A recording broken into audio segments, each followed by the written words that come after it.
Las noticias del día. Estamos de regreso después de ese editorial que hemos dedicado a un problema que es un problema a escala mundial, sobre todo en Occidente, que en el caso de España es más grave que en el conjunto de la escala mundial y que en Cataluña es más grave que en el conjunto de España. En fin, saque cada cual sus conclusiones, es algo muy triste. La idea de las autolesiones, de que un joven al final, pues para expresar que se encuentra mal, en lugar de poder hablar tranquilamente, en lugar a lo mejor de romper a llorar, si no queda más remedio, se acabe causando un daño, indica hasta qué punto esta sociedad está enferma. Las razones no son pocas, es decir, uno no puede destruir la familia y pretender que no va a pasar nada.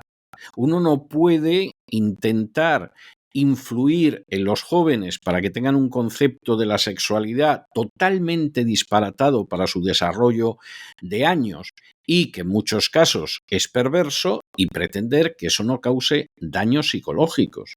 Uno no puede pretender guiar en cierta dirección a la sociedad hacia situaciones que cada vez son más angustiosas y que crean más ansiedad y que eso no tenga un impacto pues en la gente que tiene menos edad, en niños, en adolescentes y en jóvenes.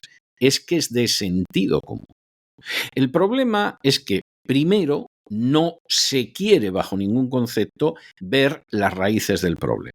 Como vamos a reconocer, por ejemplo, el inmenso papel de la ideología de género en la destrucción de la vida de niños, de adolescentes y de jóvenes, bajo ningún concepto.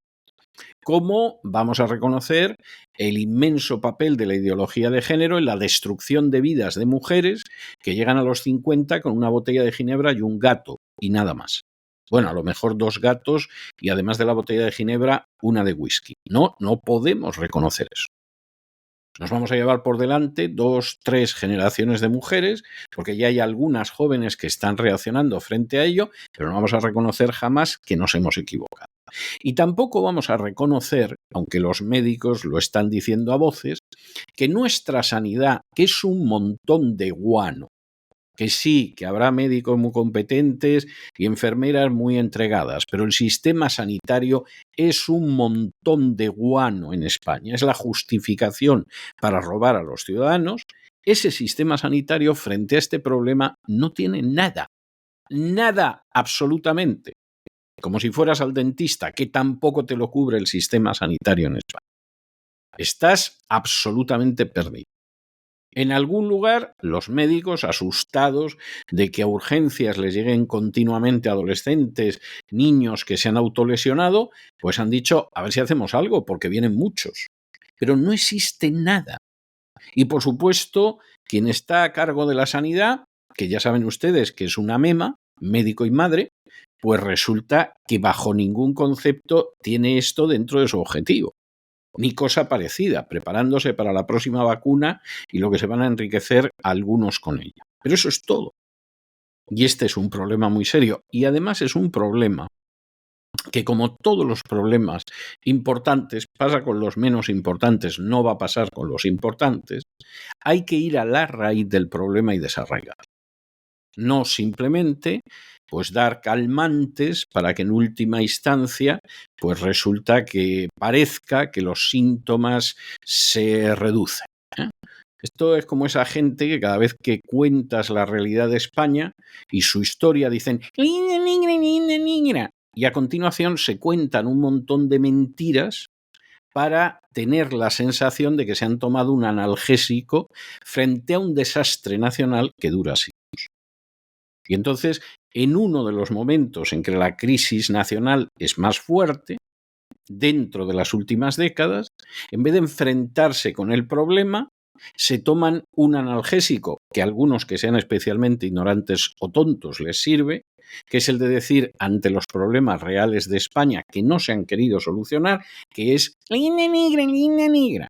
Bueno, pues es lo mismo en esta situación y es muy grave. Y ese tipo de actitud jamás ha curado a nadie. Los problemas hay que abordarlos, hay que ver las raíces y arrancar las raíces. No hay otra manera de poder salir adelante. De eso hablábamos en el editorial, pero vamos a entrar ahora en nuestro boletín informativo. Boletín que, como ustedes saben, siempre empieza con el segmento de España. Y es fantástico porque hoy mismo el gobierno socialcomunista de Pedro Sánchez ha anunciado que va a haber un cambio en la ley de Radiotelevisión Española por decreto en lo relativo al Consejo de Administración. Esto de entrada es ilegal. Pedro Sánchez a lo mejor no lo sabe porque, en fin, haría los estudios de cualquier manera. Pero las normas tienen un rango y dentro de ese rango, la primera es la Constitución, luego van las leyes orgánicas que están relacionadas sobre todo o con el funcionamiento del Estado o con derechos absolutamente relevantísimos. Después va la ley, después va el decreto ley, luego va el decreto, así hasta que llega usted a una circular ministerial. Y, por supuesto, la circular ministerial no puede anular a una ley porque está por encima ni tampoco a un decreto. Y un decreto no puede anular una ley porque está por encima, etcétera, etcétera. Esto es de primero de derecho.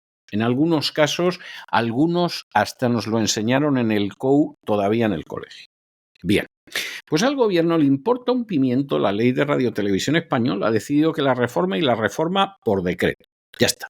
Lo cual es imposible, es ilegal, es inconstitucional, pero como controla el Tribunal Constitucional, ya se pueden ustedes imaginar que va a hacer esto y lo que quiera.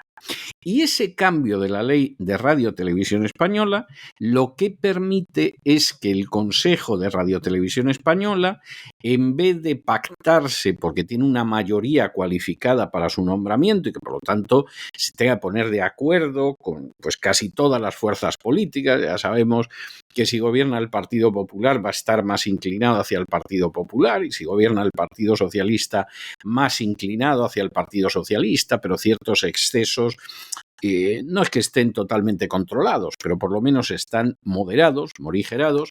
Bueno, pues con esta decisión del gobierno de Pedro Sánchez se acabó. El Consejo de Administración de Radiotelevisión Española, de la que beben los españoles y muchos que están en el extranjero y quieren saber lo que pasa en España, a partir de ahora se decide con una mayoría que va a ser la del gobierno y ocasionalmente de algún socio. Esto, por supuesto, no lo llamarán la máquina del fango. Esto, en fin, lo pueden llamar ustedes el mecanismo del vómito, como quieran ustedes, como quieran ustedes. Pero la realidad es que el control que tiene el gobierno sobre prácticamente todo en España es aterrador. Les invitamos a que si no escucharon el editorial de ayer, lo escuchen, a que vean a lo que ha llegado la Administración de Justicia y la Administración en general del Estado en España, y parte de ello pues es Radiotelevisión Española, que debe ser la televisión más vista seguramente, salvo algunos segmentos. Y a partir de ahí pues habrá gente que lo negará, pero España es la Venezuela de Europa Occidental. Y al paso que van las cosas va a ser todavía peor, porque en España no hay petróleo, ni hay coltán, ni hay oro, ni nada de esto. Va aguantando sobre la deuda que le permite ir aumentando cada vez más el Banco Central Europeo, pero no hay más que rascar. Ya ni el aceite español es aceite español, ni las naranjas de Valencia ya son naranjas de Valencia, ni el agua española es agua de España. Todo ha ido cayendo en manos de multinacionales. Y en medio de eso, avanzando hacia la dictadura. En fin, analizamos estas y otras cuestiones que, por supuesto, les afectan a ustedes con la ayuda absolutamente indispensable de María Jesús Alfaya. María Jesús, muy buenas noches. Muy buenas noches, César. Muy buenas noches a todos los oyentes de La Voz. Pedro Sánchez engrasa su particular máquina del fango. El gobierno socialcomunista ha anunciado este martes, tras la reunión del Consejo de Ministros, un cambio por decreto en la ley de Radiotelevisión Española. en lo que afecta a la elección del Consejo de Administración de este organismo público. Un cambio que rebaja las mayorías necesarias para nombrar a quienes van a dirigir la televisión pública. Esto se traduce en que el Gobierno y sus socios se aseguran el poder para elegir consejeros y a su vez acaba con la capacidad del Partido Popular de influir en el Consejo de Administración. Bienvenidos a la dictadura sanchista. Pero miren qué bonito lo venden, y lo hace el ministro de Transformación Digital y Función Pública, Óscar López, que aseguraba que este decreto, les leemos, persigue reforzar el pluralismo, asegurar la estabilidad y garantizar la profesionalidad en su Consejo de Administración.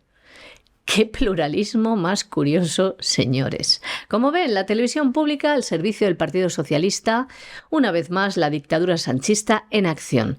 Como ven, señores, la televisión pública una vez más al servicio del Partido Socialista. La dictadura sanchista en acción. Como les contamos, el Gobierno cambia por decreto la ley de Radiotelevisión Española para controlarla, para controlar la información y acabar con el pluralismo y la libertad informativa. Bueno, y seguimos en la Administración de Justicia. El Tribunal Supremo ha decidido que 2 querellas que se habían presentado contra la ministra de Hacienda, María Jesús Montero, digna sucesora de Cristóbal Montoro, y que eran además 2 querellas que se habían presentado por revelar datos sobre la actual pareja de la presidenta de la Comunidad de Madrid, Isabel Díaz Ayuso, que no admite las querellas. Y uno dirá, pero ¿no reveló datos? Entonces es que es una bruja. Esto dicho sea sin ánimo de insultar. Claro, como es una bruja, dio datos sobre la pareja de Isabel Díaz Ayuso antes de que aparecieran en los medios. Pero pues una bruja, tiene unos poderes paranormales. Todo el mundo sabe que cuando acaba su jornada en el Ministerio de Hacienda no se sube en un coche oficial, se monta en una escoba y regresa a su casa. Porque es que, si no, es algo increíble. Claro que ha habido una revelación, si es que no hay nada más que ver cuándo se comunican las cosas, pero que han decidido que ni hablar, que por supuesto que siga haciendo la ministra de Hacienda lo que quiera, porque entre otras cosas la ministra de Hacienda, como el anterior ministro de Hacienda, en un momento determinado te suelta los perros de los buscabonus y te avía. Y ante esa posibilidad, pues nada, la ministra de Hacienda no ha hecho nada que esté mal, no hay ningún problema y en esto quedamos.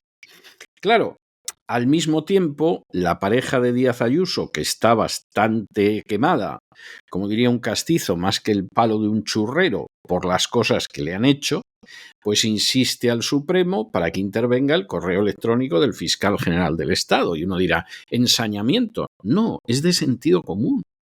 Un fiscal general del Estado que tendría que haber dimitido.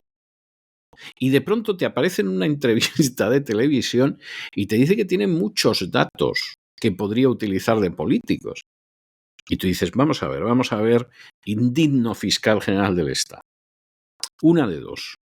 O usted tiene datos que efectivamente presentan una apariencia de delito y que corresponden a políticos, y entonces hace actuar a la Fiscalía como es su obligación, o si los tiene y no hace que actúe la Fiscalía, ¿qué pasa? ¿Que los guarda usted para poder chantajear? Para en un momento determinado llamar a un diputado de una comisión y decir, oye, a ver qué haces, que tengo yo aquí unos datos que vamos. O llamar a un senador y decirle, oye, cuidadito, que esto es lo que hay, ¿eh? Que Montoro ya advirtió en televisión a los periodistas que había ahí que tenía datos de periodistas que no estaban a bien con Hacienda. Y todos se callaron como un grupo de furcias mediáticas y encima cobardes. Bueno, yo soy el fiscal general del Estado, imaginaos lo que tengo. Insistimos en ello, es muy triste tener que decirlo, pero España es la Venezuela de Europa Occidental y cada noticia que aparece de la Administración de Justicia y que tiene que ver con este tipo de cuestiones no da más vuelta de hoja. Es así, desgraciadamente. El Tribunal Supremo ha acordado inadmitir a trámite 2 querellas presentadas contra la vicepresidenta primera y ministra de Hacienda, María Jesús Montero. El tribunal considera que no reveló ningún dato personal y reservado de la pareja de la presidenta de la Comunidad de Madrid, Isabel Díaz Ayuso, en unas manifestaciones públicas que la ministra de Hacienda realizaba el pasado 12 de marzo. En un auto dictado por la Sala de lo Penal y recogido por Europa Press, los magistrados desestiman los argumentos de la Asociación Liberum y la Fundación Foro Libertad y Alternativa, que acusaban a la ministra Montero de presuntos delitos de revelación de secretos e infidelidad en la custodia de documentos. En concreto, la asociación y la fundación reprochaban la siguiente declaración de Montero, que les leemos.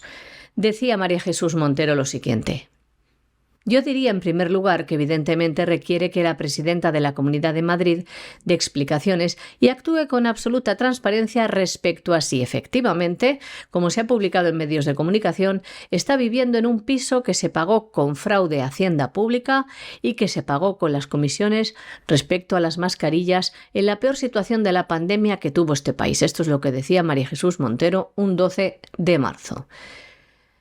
A juicio de los demandantes, estas manifestaciones implicaban que la ministra de Hacienda había accedido sin autorización y se había apoderado de datos personales y reservados referidos a la pareja de Díaz Ayuso. Datos que se encontraban en ficheros o registros públicos a los que alguien había accedido sin autorización o habían sido facilitados desde Hacienda. Los querellantes consideraban también que Montero había utilizado dichos datos de forma pública, con fines políticos y con conocimiento de origen ilícito, y que el acceso a los datos personales se produjo prevaliéndose de su cargo de ministra de Hacienda. Sin embargo, el Tribunal Supremo entiende que los hechos recogidos en las querellas no revisten los caracteres de delitos de descubrimiento y revelación de secretos y tampoco el de infidelidad en la custodia de documentos y violación de secreto. Porque los magistrados dicen que la noticia relacionada con Alberto González Amador, el novio de la presidenta de la Comunidad de Madrid, ante la agencia tributaria, esa noticia ya había sido publicada en los medios de comunicación desde primeras horas de la mañana de ese 12 de marzo y las declaraciones de Montero, dicen los magistrados, tuvieron lugar pasadas las 7 de la tarde. Por lo tanto, los magistrados del Tribunal Supremo sostienen lo siguiente. No puede, por tanto, estimarse cometido el delito de descubrimiento y revelación de secretos previsto en el artículo 197 del Código Penal. Y les contamos también otra noticia relacionada. El abogado Alberto González Amador, pareja de Isabel Díaz Ayuso, ha vuelto a pedir al juez del Tribunal Supremo que intervenga el correo electrónico del fiscal general del Estado, Álvaro García Ortiz, en el marco de la causa donde se investigan presuntas filtraciones, y después también de que el Tribunal Supremo haya abierto una causa contra este fiscal general del Estado por revelación de secretos. El letrado del empresario pide que también se intervengan los correos de la jefa de la Fiscalía Provincial de Madrid, Pilar Rodríguez, que está siendo investigada. Y Manos Limpias también ha pedido al instructor del caso en el Tribunal Supremo, al magistrado Ángel Luis Hurtado, que como medida cautelar suspenda del cargo al fiscal general García Ortiz mientras éste esté siendo investigado. Y nos vamos a Hispanoamérica y nos vamos más concretamente a Argentina y nos vamos con una buena noticia. Vamos a intentar explicarles esto. Ustedes saben que nosotros no nos dejamos llevar ni por entusiasmos, ni por perversiones ideológicas, ni por sectarismos. Juzgamos los hechos de manera documentada y objetiva, lo más fríamente posible. Y si alguien hace algo bueno, aunque en términos generales no nos gusta, lo felicitamos. Y si alguien hace algo malo, aunque en términos generales nos guste, también lo decimos. Nosotros no estamos para satisfacer a hinchadas en un sentido o en otro. Estamos para decir la verdad y para informar de una manera sólida y documentada. Y tenemos que felicitar a Javier Milei porque se ha cargado el equivalente a la Agencia Tributaria Española, la Agencia Federal de Ingresos Públicos de Argentina. Bueno, uno diría, y es una de las cuestiones, pero esto es tan malo como en España. Era la única agencia tributaria en todo el mundo que llegaba al mismo nivel de indecencia e inmoralidad que la agencia tributaria española. Yo recuerdo una conversación hace años en la que hablaba con un experto fiscal que tenía su despacho, tenía sucursales en Argentina, tenía sucursales en Estados Unidos, tenía sucursales en España, en otros países. Y en una ocasión me comentaba que lo de España era la mafia. Vamos, la mafia era bastante más decente que los buscabonus de la agencia tributaria. Estoy reproduciendo sus palabras. Lo de España es la mafia. Es peor que la mafia. Pues la mafia guarda ciertas reglas de honor y los buscabonus no tienen honor ni nada que se parezca a la decencia, a la integridad, ni cosa parecida. Y lo decía como diciendo, lo de España es que no llega ni a tercermundista, debe ser ya cuartomundista. Y en ese momento de la conversación yo le dije, ¿y tú conoces que lo que pasa en España con la agencia tributaria pasa en otro sitio? Y me dijo, solo en Argentina. La única agencia tributaria, que en el caso de Argentina es la Agencia Federal de Ingresos Públicos, la única agencia tributaria que yo conozco tan indecente como la de España es la argentina. Me lo contaba en la época de Cristina Fernández de Kirchner, pero ustedes se pueden hacer una idea. El resto de las agencias tributarias, bueno, pues, actúan conforme a la ley, hay una serie de garantías para aquellas personas a las que están investigando, se mueven conforme a derecho, no reciben bonus. Es más, eso en Estados Unidos es un delito federal y lo que sucede pues es que en última instancia, bueno, pues cumplen con su deber, los impuestos serán más o menos altos ya según el país, pero es gente que actúa con un mínimo de decencia y de profesionalidad. Las dos grandes excepciones en el mundo son la Agencia Tributaria Española y la Agencia Federal de Ingresos Públicos de Argentina. ¿Qué ha hecho Milei? La ha liquidado. Va a crear una nueva agencia que se va a llamar de recaudación y control aduanero, que va a tener una estructura muchísimo más pequeña, que va a ser menos costosa y menos burocrática y que por supuesto va a funcionar mejor. Y que no va a dejar lugar a la corrupción. Porque claro, al final, ¿por qué la agencia tributaria en España es un foco de prevaricación, injusticia y crimen? Porque hay bonus. Es decir, para que en España el sistema no siga funcionando, no hay nada más que liquidar la agencia tributaria. Tú liquidas la actual agencia tributaria y el sistema español se desploma en menos de una semana. ¿Qué quieres mantener una agencia tributaria? Porque es lógico en un Estado moderno. Bueno, pues entonces no tienes nada más que quitar los bonos. Y que además aquellos inspectores que han causado un daño ilegal e injusto a unas víctimas, lo paguen con su puesto de trabajo, con indemnizaciones y, si llega el caso, con prisión. Es decir, no puede ser que una persona, como en el caso que contábamos ayer, impulse una acusación en la que le piden a una persona inocente y a su mujer, a cada uno 37 años de prisión. Vamos, es que ni los terroristas han tenido esas peticiones en España y que al mismo tiempo le quieras quitar 9 millones de euros, que no tienes derecho a quitarle un céntimo, pero que tú vas por ahí. Eso no puede estar impune.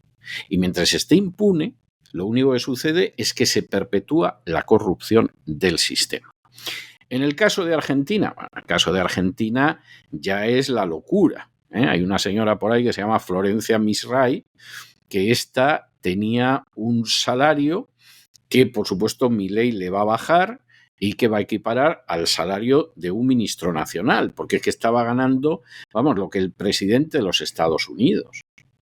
Y luego, por supuesto, una cantidad de gente viviendo de los impuestos de los demás, de los cuales muchísimos entraron en la época de Cristina Fernández de Kirchner, como en España, en la nefasta época de Zapatero y luego de Rajoy y Montoro y luego de Sánchez y Montero. Y si realmente se quiere limpiar un sistema, esto es lo primero que hay que purgar, y purgarlo a fondo. Y si no, olvídate de quién va a ganar o va a dejar de ganar las elecciones o lo que sea. No va a cambiar nada. Y no va a cambiar nada porque tienes un ejército de ladrones desalmados, dispuestos a seguir robando a la gente que es inocente y nunca, aunque la justicia finalmente al cabo de los años exima al inocente, el culpable nunca lo paga. Y eso no puede ser. No puede ser. Ahora mismo en España faltan buscabonus en las cárceles.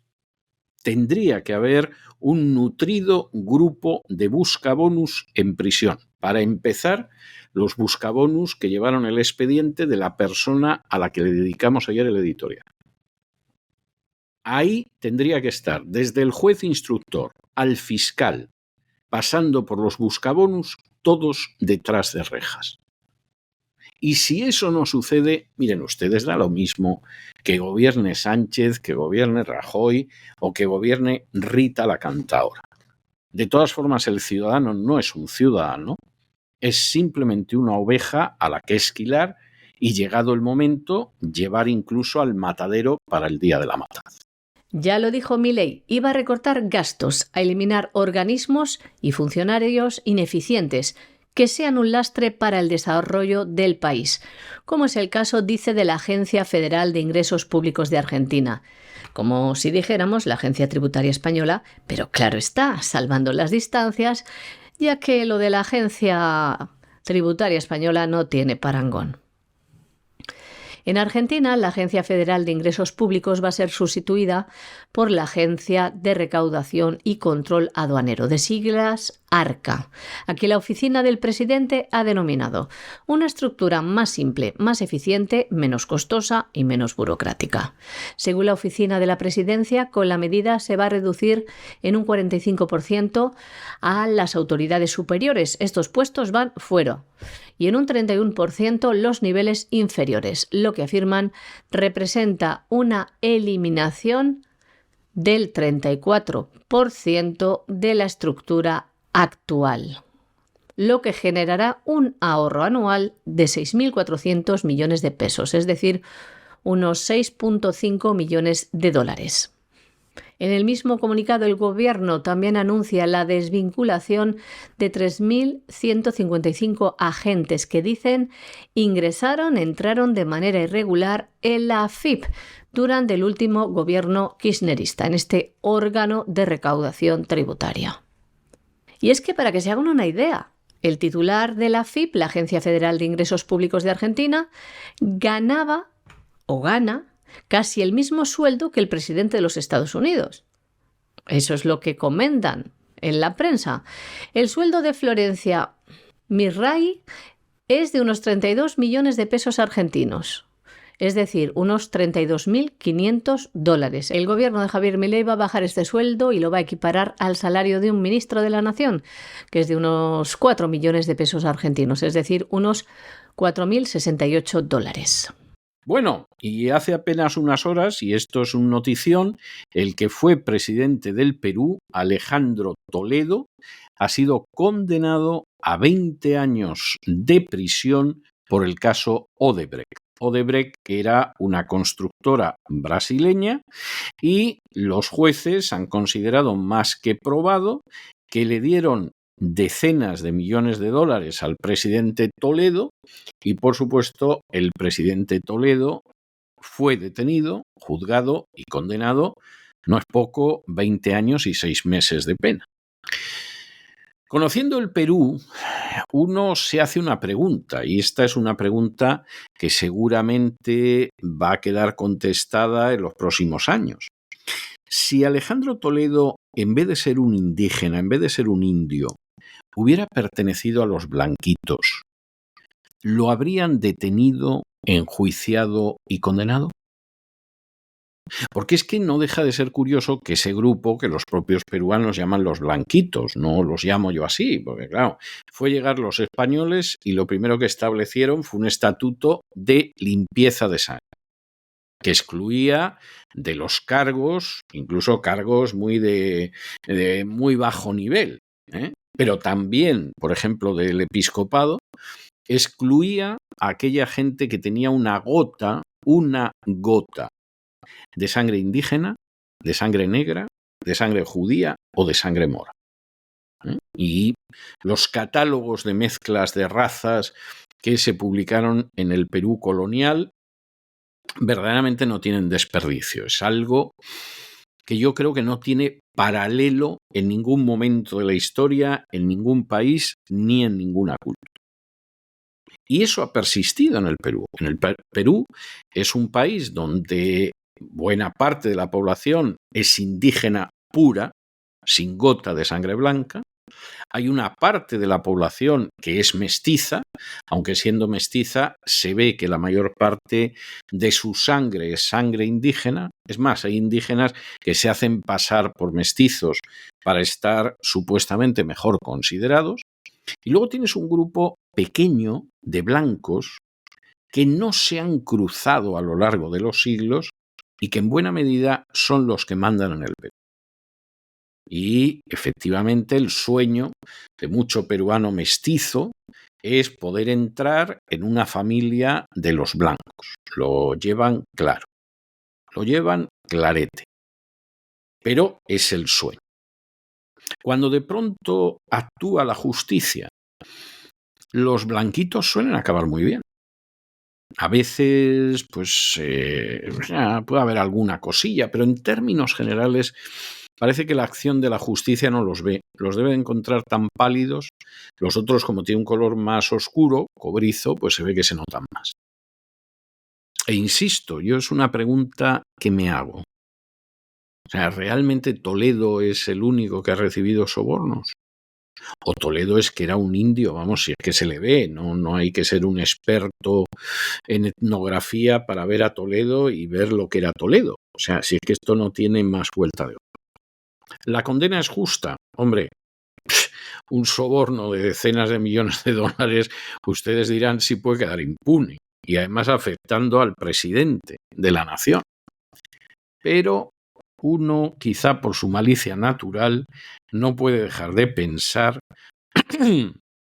que si no hubiera sido un indígena, a lo mejor no le hubiera pasado nada o la justicia no hubiera sido tan rigurosa. Puedo estar equivocado, puedo estar equivocado. El segundo juzgado penal colegiado nacional ha condenado el lunes por corrupción a 20 años y 6 meses de prisión al expresidente Alejandro Toledo, tras hallarlo culpable de recibir millonarios sobornos de la constructora brasileña Odebrecht a cambio de obras durante su gobierno, un gobierno que se extendió de los años 2001 al 2006. Parece ser que el expresidente peruano recibió un soborno de $35 millones de la constructora Odebrecht para otorgarle en el año 2005 la licitación de la construcción de los tramos 2 y 3 de la carretera interoceánica que une Brasil con la costa del Perú. El tribunal ha aceptado la pena propuesta por la Fiscalía. El expresidente Alejandro Toledo recibió este veredicto desde la cárcel especial de Lima, que es donde está recluido desde el año 2023. Fue en noviembre del año 2016 cuando, mediante un pacto con la Fiscalía, el entonces jefe de la constructora, Jorge Barata, desveló el tema de los sobornos. Los fiscales probaron entonces que Maiman transfirió más de $10 millones a una offshore abierta a nombre de la suegra del expresidente Alejandro Toledo. Con esta sentencia, Toledo se convierte en el primer presidente peruano en ser condenado por la trama de corrupción de Odebrecht, que involucra a otros 3 exmandatarios. Bueno, y nos vamos a internacional con una noticia inicial que de hecho empezó ya hace unos meses y se va a ir extendiendo hasta inicios del año que viene, y es que Rusia decide cosas que, claro, a uno no le extraña que la odien. Por ejemplo, está deportando de manera masiva a los inmigrantes ilegales. No es contraria a la inmigración, pero siempre que sea una inmigración que efectivamente es gente que va a trabajar, es gente que no delinque, es gente que no entra ilegalmente en el país y, por lo tanto, pues dentro de los intereses del país, esa inmigración es aceptada e incluso bien recibida. Por ejemplo, Rusia está haciendo un llamamiento a gente que aborrece la ideología de género y que está asqueada de que en su país esté avanzando para que se vayan a vivir a Rusia. Es decir, determinados inmigrantes son bienvenidos, son bien tratados y se busca seleccionar a los inmigrantes incluso desde un punto de vista moral. ¿Quién no tiene sitio? Los ilegales. Y por supuesto a los ilegales los están echando en manada. O sea, esta es una de las historias tremenda. No solo eso, además, el periodo de residencia de un extranjero que se casa con un ciudadano ruso y que quiere obtener la ciudadanía ha aumentado, que es algo bastante claro. El reagrupamiento familiar, el traerse a la familia, dicho en términos vulgares, de los inmigrantes, se limita enormemente. El número de niños extranjeros que no hablan ruso o hablan mal ruso se limita en las escuelas y en los jardines de infancia, porque no vas a retrasar a los niños rusos para satisfacer a gente que viene de fuera. Y encima, para terminarlo de arreglar, están ayudando a las familias rusas para que tengan hijos. Claro, esto, sobre todo en Europa Occidental, está provocando una cólera tremenda.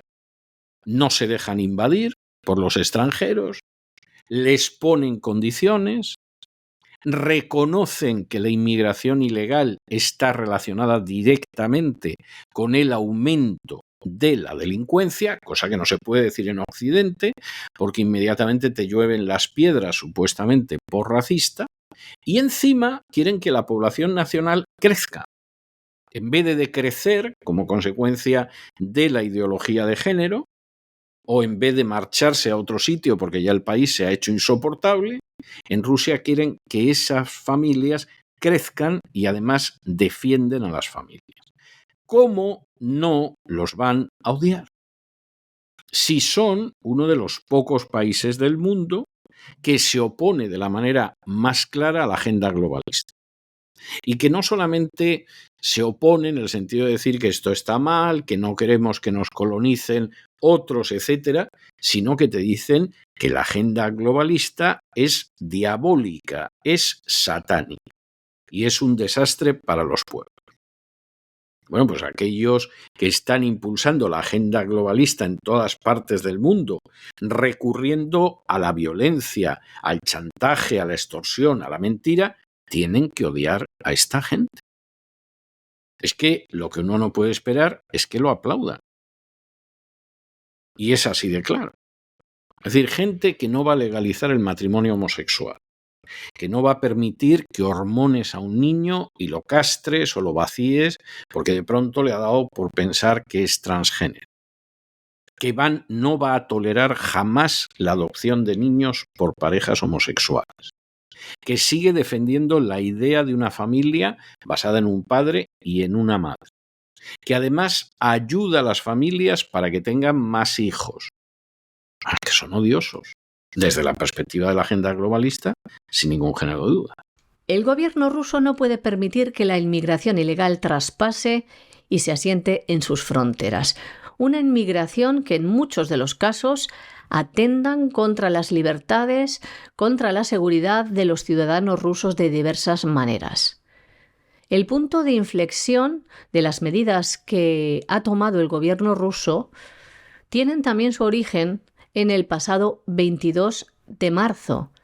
Un 22 de marzo negro, cuando el Estado Islámico perpetró un atentado contra la sala de conciertos Crocus City Hall, situada al noroeste de Moscú. Los terroristas eran originarios de Tayikistán.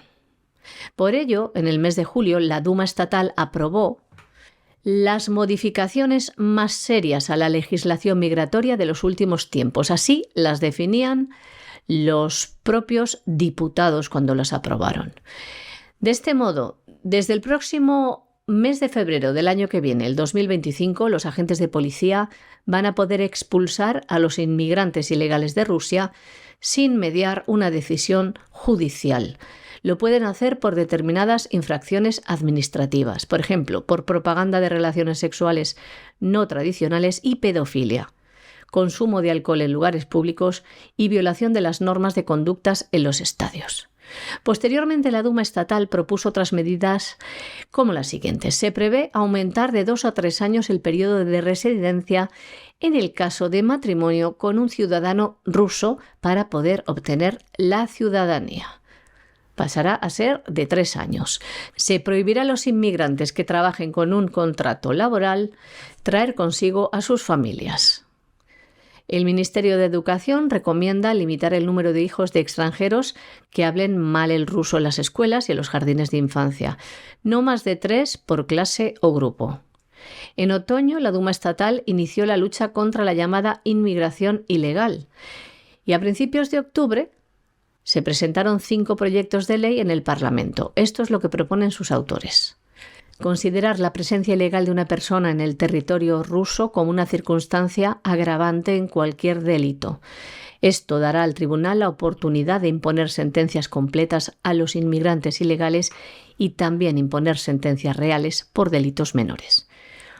Otro punto, considerar la organización de la inmigración ilegal como un delito especialmente grave cuando es cometida por un grupo organizado y con el propósito de cometer delitos graves. Se les puede imponer una pena máxima de 15 años de prisión. Más cosas, aumentar las multas por falsificación de documentos en la organización de la inmigración ilegal. Endurecer las penas por registros ficticios de residencias y de permisos, algo que podría ser castigado con hasta 5 años de prisión. Quieren también prohibir que los intermediarios realicen exámenes de competencia del ruso a los inmigrantes y que sean solo las organizaciones aprobadas por el gobierno quienes puedan emitir los certificados correspondientes.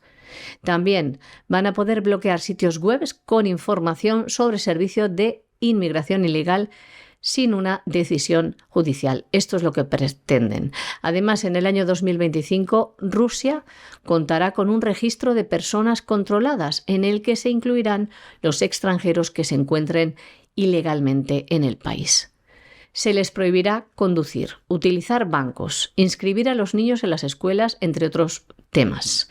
La policía podrá utilizar los datos de sus teléfonos y tendrá acceso a las casas o apartamentos donde vivan estos inmigrantes ilegales. Pero hay que decir que desde el año 2023 Rusia cuenta con cuotas que determinan la proporción de trabajadores extranjeros que pueden trabajar en el país en diferentes sectores. A nivel regional, parece que ha empezado a haber prohibiciones totales a los inmigrantes de trabajar en determinados sectores. Y hay quien denuncia que, por ejemplo, en varias regiones se les prohíbe trabajar en el taxi. Y también se especula con que a partir del 1 de enero no podrán trabajar ni en el comercio, ni en la sanidad, ni en la educación. Esto está por ver. Y Rusia, como un país que se precie, que proteja sus fronteras y a sus ciudadanos, quiere poner coto a la inmigración y que sea legal, no ilegal. Porque también en Rusia, desgraciadamente, se relaciona la inmigración ilegal con la delincuencia. Era el jefe del Comité de Investigación, Alexander Bastrikin, quien hablaba de un aumento de los delitos graves cometidos por inmigrantes, sobre todo violaciones y tráfico de drogas. Pero hay datos del Ministerio del Interior en el que dicen que durante el año 2023 este número de delitos graves cometidos por inmigrantes se ha reducido. Como les decimos, Rusia quiere inmigrantes, sí, pero que estén en Rusia para trabajar, no para delinquir, porque, por ejemplo, los principales proveedores de mano de obra Rusia pues son países de los que vienen ciudadanos, países como Uzbekistán, Tayikistán y Kirguistán, donde el salario medio en estos países es de $200 a $400 al mes. Sin embargo, en Rusia ganan más del doble, unos $850 al mes. Pero en otros sectores incluso los salarios pueden ser mucho más altos. Tradicionalmente, en el sector en el que trabajan los inmigrantes que trabajan en Rusia están el comercio, la construcción, servicios públicos, reparto, taxis. ¿Y qué pasa? Que los empleadores que están contentos con estos trabajadores, pues aumentan los salarios. Según la plataforma Migrant Service, durante los primeros 6 meses del año 2024, los salarios de los inmigrantes trabajadores aumentaron un 23%, aumentando un 38% en la industria y un 67%, por ejemplo, para los mensajeros. Estamos hablando que han pasado de 90 rublos al mes a unos 150, que son unos $1.500. Pero es que en Moscú el salario de un mensajero puede alcanzar incluso los 2.000 rublos, es decir, los $2.000. Ahora escucharán ustedes en los medios de comunicación que Rusia está contra la inmigración, contra los ilegales, y que son racistas y que son xenófobos, y etcétera, etcétera, etcétera. Y lo que están es haciendo valer su nacionalidad, proteger sus fronteras y no plegarse a la agenda globalista. Bueno, y esta otra ya es algo fantástica, porque el Papa Francisco el próximo 7 de diciembre, si Dios no lo remedia, y parece ser que Dios por el Vaticano pasa muy poco, si es que pasa alguna vez, el Papa Francisco va a crear cardenal a un dominico inglés que se llama Timothy Ratcliffe. Bueno, el señor Ratcliffe, que es un personaje de cuidado y que va a ser cardenal, hasta ahora pues ha sido un dominico, es uno de los grandes defensores de la ideología de género rama homosexual. Y es algo tremendo. Ha escrito supuestamente estudios sesudos sobre la homosexualidad, donde te dice que al cristianismo la conducta sexual prácticamente hasta el siglo XVIII no le importó. El señor Radcliffe es un imbécil, es un ignorante o es un embustero maligno. No hay nada más que ir al Nuevo Testamento para ver que en la enseñanza de Jesús y de los apóstoles y de los primeros cristianos hay un énfasis en la conducta sexual correcta, que excluye conductas como puede ser el adulterio, como puede ser la homosexualidad, como puede ser la zoofilia, etcétera, etcétera. Todo eso en el Nuevo Testamento y en el siglo I. Entonces, no, hasta el siglo XVIII, aquí, según el futuro cardenal, resulta que al cristianismo la sexualidad le importó un pimiento. Para bien y para mal, siempre le importó mucho. Es posible que dentro de la Iglesia Católica, con una visión bastante discutible, en la medida en que debe más a la filosofía pagana que a las escrituras, pero siempre le preocupó. Esto no es nuevo, y cualquiera que tenga algunos años y haya vivido en una sociedad católica sabe hasta qué punto eso es cierto. Pero claro, dentro de esta idea de acabar con la enseñanza tradicional de la Iglesia Católica y por el contrario, pues avanzar en la defensa de la ideología de género, en este caso además muy en relación con la homosexualidad, aquí el futuro cardenal te dice que no puede analizarse si está permitida o no está permitida la sexualidad homosexual, y lo que hay que preguntarse es lo que significa y hasta qué punto es como la Eucaristía. Y aquí empieza a hacer unas comparaciones entre la Eucaristía y la sexualidad homosexual que verdaderamente dices, yo no sé lo que se toma el dominico futuro cardenal, porque esto es para echarse a temblar. Es partidario de la práctica de la homosexualidad dentro de la Iglesia Católica, y, bueno, pues puede ser uno de tantos sacerdotes que ha enloquecido, que eso es el pan nuestro de cada día. Aquí el problema es que aparte de enloquecer y tener una posición de enloquecimiento muy conocida, se da la circunstancia de que además el Papa Francisco lo va a crear cardenal.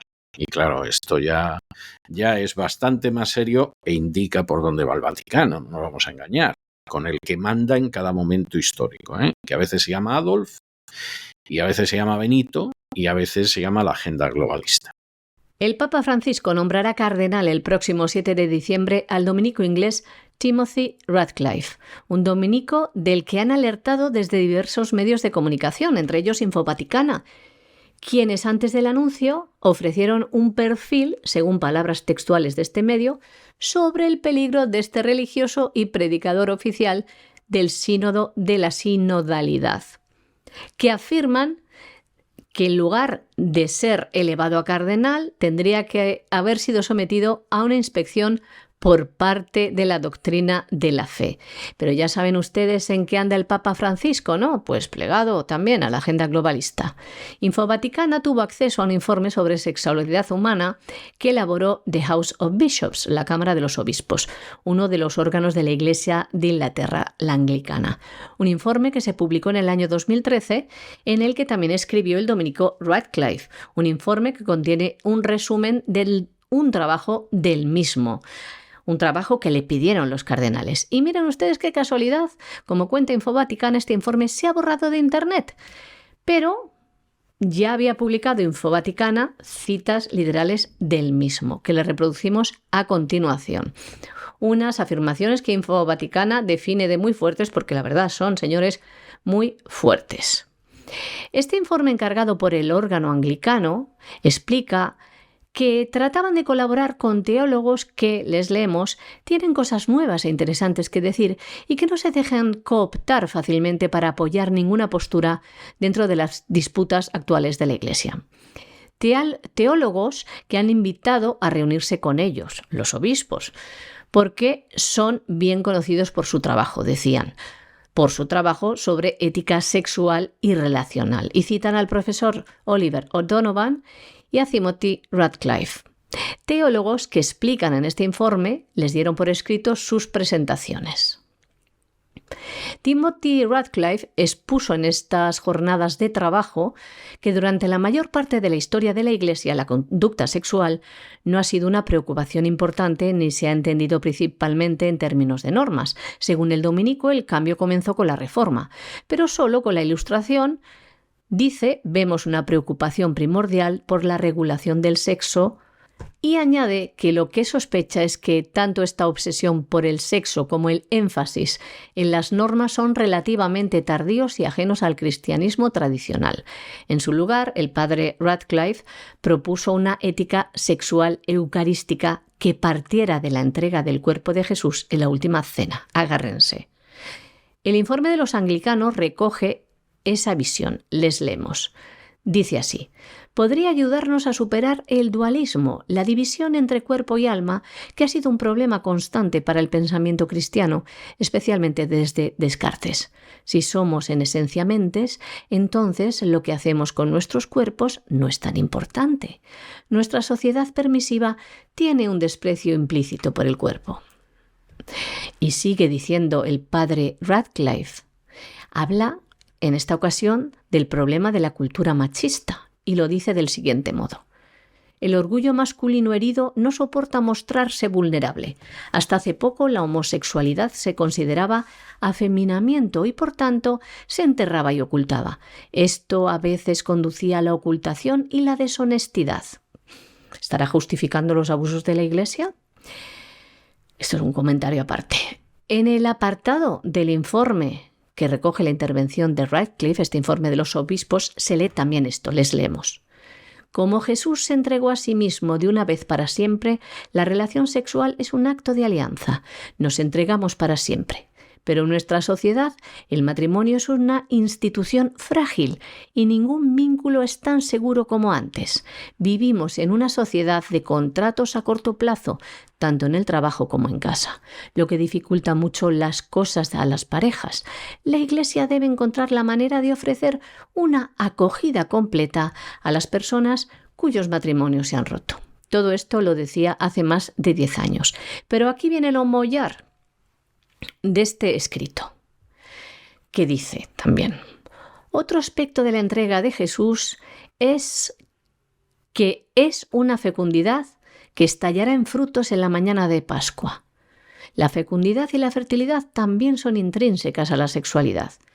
Después el padre Radcliffe habla sobre lo difícil que resulta el concepto católico de un clero no casado en muchas partes de África y que los lugares que ha visitado de este país, pues percibió que la homosexualidad contradecía tanto la profunda relación entre sexualidad y fertilidad que resultaba difícilmente comprensible. Pero, como les decimos, lo mollar del informe que recoge Infovaticana viene a continuación. Esto es lo que dice el próximo cardenal que va a nombrar el Papa Francisco. ¿Cómo afecta todo esto a la cuestión de la sexualidad gay? no podemos empezar con la cuestión de si está permitida o prohibida. Debemos preguntarnos qué significa y hasta qué punto es eucarística. Ciertamente puede ser generosa, vulnerable, tierna, mutua y no violenta. Así que en muchos sentidos creo que puede ser expresiva de la autodonación de Cristo. Y seguía diciendo, también podemos ver cómo la homosexualidad puede ser expresiva de la fidelidad mutua, una relación de alianza en la que dos personas se atan la una a la otra para siempre. Pero la legislación propuesta para el matrimonio homosexual implica que no se entiende como inherente unitivo, un hacerse una sola carne. Por eso, no se propone ninguna equivalencia ni para la no consumación, el convertirse en una sola carne, ni para el adulterio, que es la negación de ese vínculo.